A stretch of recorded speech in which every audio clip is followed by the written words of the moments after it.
Now, being a small business owner in the post-pandemic era is not easy, but it's even more challenging if you are also living with a disability. And that's the story of sommelier Yannick Benjamin, who at the end of 2024 poured wine for the last time at his celebrated New York restaurant Contento. Benjamin highlights in an opinion piece for the New York Times how inflation and unaffordable private health insurance were largely to blame for the restaurant closure. And he speaks to Michel Martin about the many hospitality workers across the U.S. facing a similar plight. Thanks, Christiane. Yannick Benjamin, thank you so much for speaking with us. Thank you for having me. Well, tell me about the restaurant, Contento. For people who perhaps don't follow these things, it's a restaurant, it was in East Harlem. Mm-hmm. It was twice named one of New York City's 100 best restaurants by the New York Times. And that is certainly saying something because I think, as everyone knows, New York is one of the world's great cities and restaurants are a big part of the cultural life there. You earned a Michelin Guide Sommelier Award. That's quite an achievement. So tell me about Contento. What did you have in mind when you opened it? Well, just to give a little background, I've been doing this since I was 13 years old. My entire family, they're all French immigrants. They came here for a better life, and they all worked in hospitality. They all worked in restaurants. And of course, I decided to follow in their footsteps. I mean, they weren't too excited about that because, you know, like every immigrant's dream, they want their kids to be in an office with air conditioning and all that fun stuff. And so I pursued that path. Of course, they were very supportive.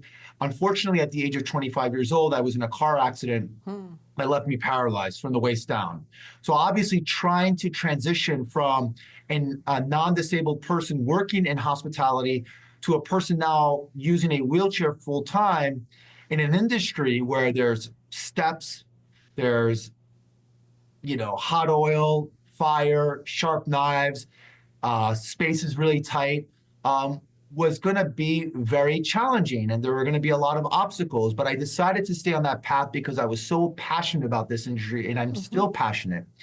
And so I continued to pursue it.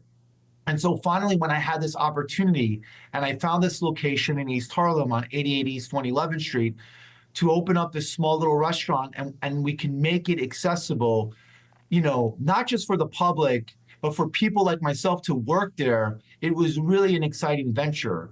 And so for me, what Contento represented was the persistence of continuing on no matter what obstacles you face, the resiliency, right? And also a place that was inclusive for other people with disabilities, that they can come in there and be treated with the dignity and respect that they deserve. So it wasn't just about the deliciousness of the offerings, but also about the story. 100% it was about this story, and I think that's what food is about. And I think that's what wine is all about. And that's what we were trying to convey as a team at Contento.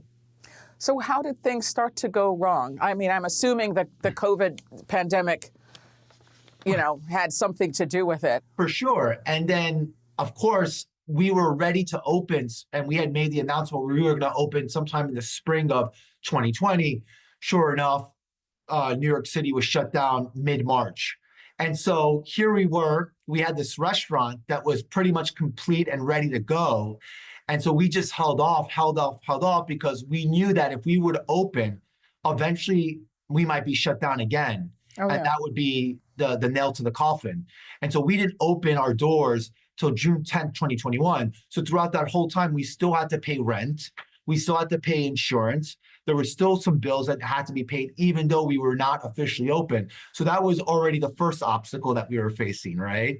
And then all these rules and regulations, because we were still in the midst of the pandemic, were constantly changing. So it was definitely very challenging, and trying to get people to come to work at the restaurant was also very complicated. But you did it. We did it. And then you were a hit. We were a hit, yes. And it was quite incredible. I never would have imagined that we would have gotten all the press that we received. It was just unbelievable. I was so grateful for it. Well, I think here's where it gets kind of sort of tricky, is that you, in your piece for the New York Times, you point to a number of factors that led to your having to close the restaurant. One was inflation. But the other thing that you highlight in your piece is health insurance. Yes. Is how many people who work in hospitality actually have to work a second job in order to get the health insurance that allows them to work in hospitality. So would you talk a little bit about that and why that's such a big issue? Well, how it really impacted me personally, for the first 2 years of the opening of Contento, I was there quite a bit. But eventually I had to make the decision that I needed a job to provide me with adequate healthcare. Now, keep in mind, I'm a person living with spinal cord injury, right? So it's not just the fact that I'm not walking, but I need to pay for wheelchair equipment. I need to pay for durable medical equipment. There's certain prescription drugs that I need.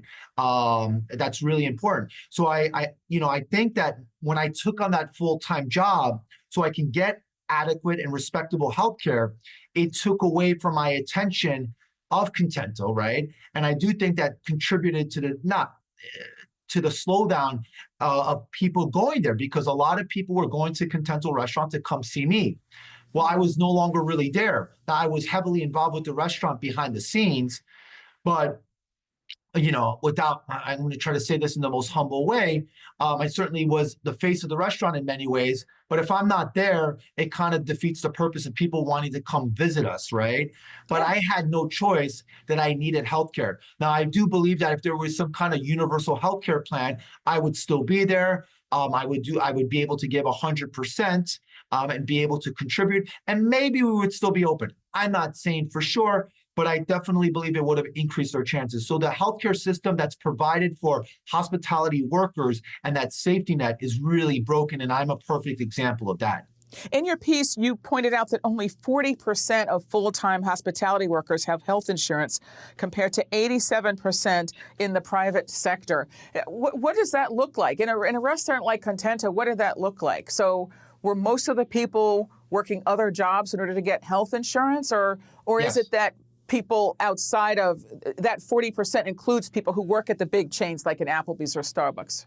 I would probably venture to say that the people that are receiving healthcare in hospitality establishments are probably working for bigger companies or restaurants that have a substantial or immense amount of financial backing behind them.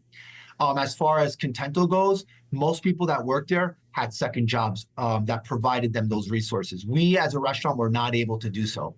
That must have been hard. Here you are as a person who understood on a very personal level the importance of access to healthcare on a consistent basis. I'm just thinking that must have been hard for you. I'll be very honest with you. It's the one thing that I'm not going to miss about Contento, because it was the one thing that I struggled with on an everyday basis. As someone who really believes in healthcare, that I myself, as someone who was part of Contento, that I was not able to provide adequate and respectable healthcare to these individuals that were just unbelievable, greatest human beings, and not being able to provide that was something that was hard for me to put my head to asleep, and I struggled with that. And the reality of it is that most people are going without it. Even with the Affordable Care Act, it's quite an expense to pay into it. The deductibles can be quite high. The co-payments can be quite high. It's not exactly the solution to the problem. It's a good step in the right direction. But listen, I don't know why healthcare is so taboo in this country. I think that if we had adequate healthcare for all people, you would see anxieties reduce.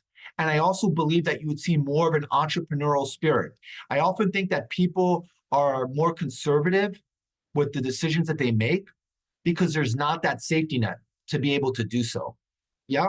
And so having to have healthcare, I think, should be a priority for all of us. And I just find it shocking that in this last election, no one really brought it up. It was not a topic of conversation. I mean, we have 62 million Americans that identify as having a disability, right? And I'm sure the number is even higher. That's quite a big. That means 1 in 4 Americans. And so why are we just kind of constantly sweeping this under the rug? One of the things that you say is in this business, people might gravitate toward a big, corporate enterprise. No shade here, but like a Starbucks. Yes. Because they offer benefits, but that this person might be talented in another area of hospitality who might have an opportunity to open a neighborhood restaurant or an eatery or some other aspect of the business, but they can't because they can't afford to go without health insurance.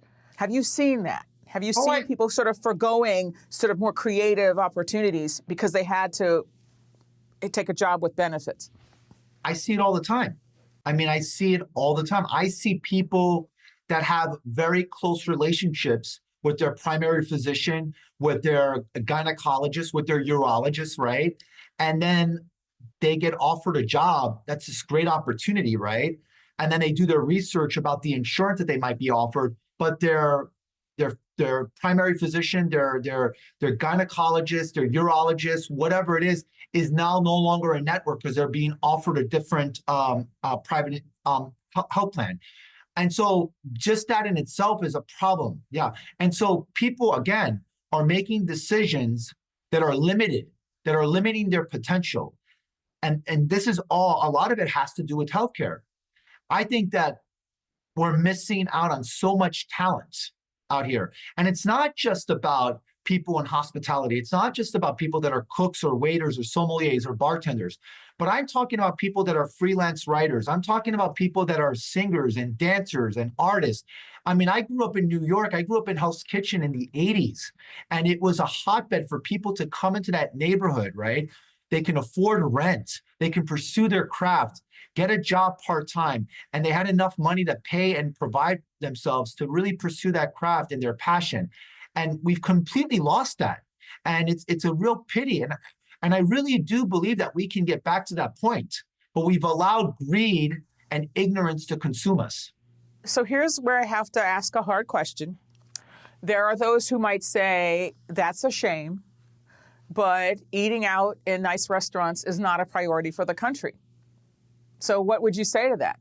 Well, I would say that I would respect that, and I can understand where that's coming from. We are honestly an amenity in many ways, right? I'm not here to say that we need to have 3 Michelin stars and we're going to make the world a better place, without a doubt. I fully understand that aspect. But are we going to say that we don't need Broadway shows? I think all of these aspects, they bring joy to our lives, right? So why eliminate them? I think they make the world a better place. Do I think they are a priority? I don't know. But here's what I will say to this, that we know that the restaurant industry is one of the few industries that gives people a second chance, right? People that are convicted criminals who are reformed, who come out and who are looking for a second chance, restaurant business generally gives that to them. Yeah. People that are undocumented, that are desperately trying to feed their families, usually that's a place where they can provide that. Now, whether you agree with that or not, it's a place of second chances. And that's the beauty of the restaurant business. One of the things you talked about in your piece is the idea of, I think many people will remember that during the pandemic, there were a number of subsidies offered to businesses to help keep them afloat, right? One of your ideas is that the restaurant industry could have subsidies similar to the CARES Act funding for airlines when they were in so much trouble after the 9/11 attacks. What would that look like? And how would that work?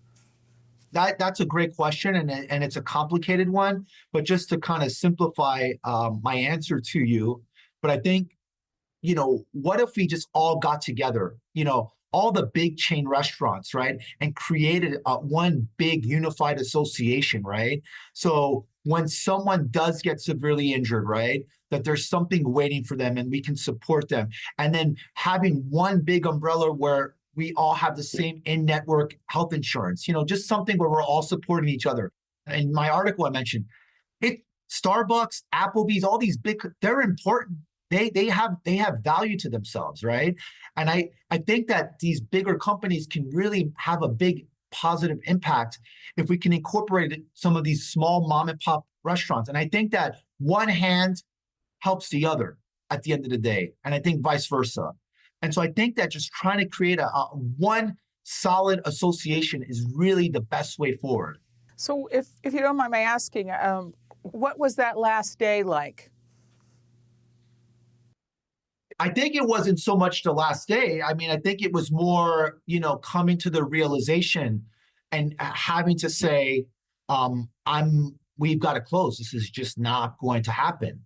I think the hardest part of having to make this decision was that there were people who really believed in me, who supported me, who became investors and their friends, and having to reach out to them and say, I'm sorry, but we tried our best, but we have to close the restaurant.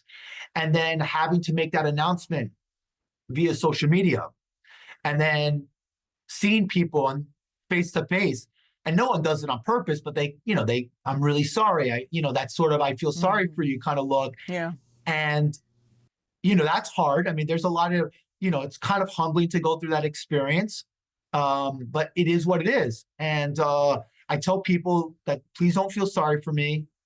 I was really given a gift. I felt the emotion of what it was like to have a great restaurant. I feel like we had a great impact. I think we showed the world that people with disabilities can be part of the hospitality industry, but we also show that if you build something special and inclusive, that people with disabilities will come to your establishment. I mean, listen, the population, the 62 million Americans, they have over $1 billion of spending power. Let's not forget that, right? So I think in many ways we did put that as an important topic, and I hope that other hospitality establishments will continue that conversation. So what's next for you? Oh, that's a great question. I have 2 beautiful dogs. I want to play with them more.